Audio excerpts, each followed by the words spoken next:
RSS এর নির্দেশ BJP direct মেনে চলে আর টিএমসি ইনডাইরেক্ট ভাবে মেনে চলে, অভিযোগ করেন সুজন চক্রবর্তী।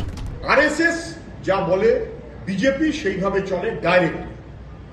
আরএসএস যা বলে তৃণমূল সেই কাজটা করে ইনডাইরেক্ট, একটু ঘুরিয়ে পেঁচিয়ে করে।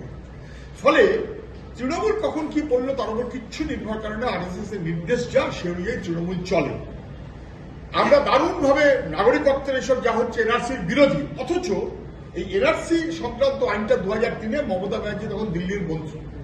আমরা এই সমস্ত যা বলা হচ্ছে সব চলবে না বলে অনুপ্রবেশ নিয়ে ভাষণ দিলেন, আর দিল্লিতে পার্লামেন্টে অনুপ্রবেশ বলে দাগিয়ে দিয়ে রাজ্যের মানুষকে কাগজ ছড়িয়েছিলেন মমতা ব্যানার্জি।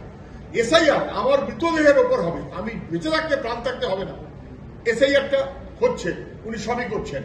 না না না, এখানে কোনো ওয়াকআউট নিয়ে কোনো আন্দোলন চলবে না, আমি আছি, আমি ঠেকিয়ে দেবো বলে ওয়াকআফের সমস্ত তালিকা এখন তুলে দিচ্ছেন। জিরো খতিয়ানে ওয়াকআফের লিস্ট উঠছে। ফলে যারা মনে করেছিলেন যে তৃণমূল বিশ্বাস করা উচিত তারা ঠকে গেছেন, যারা মনে করছেন তৃণমূলকে ঠেকাবার জন্য বিজেপিকে বিশ্বাস করা উচিত তারা ঠকে গেছেন। কারণ বিজেপির হয়েই বকলমে তৃণমূল চলে, আরএসএস এর হয়ে ডাইরেক্টলি বিজেপি, আরএসএস এর হয়ে ইনডাইরেক্টলি বিজেপি, সবাই বুঝতে পারছে। সেই অভিযোগকে সত্য প্রমাণ করেন হুমায়ুন কবির। তিনি বলেন, যখন মমতা ব্যানার্জির সরকার 2011-তে ক্ষমতায় আসে তখন রাজ্যে আরএসএস এর শাখা 408টি ছিল, যেটি আজকে বেড়ে 12,000 হচ্ছে। एक रिपोर्ट आपको दे रहा है, ममता बनर्जी जो सीएम बना ना, जिसी दिन वो असेंबली का चुनाव था 2011 में, वो 13 तारीख में चुनाव का रिजल्ट हुआ, 13 मई 2011। उसी दिन स्टेट में आरएसएस का ब्रांच ऑफिस था 458।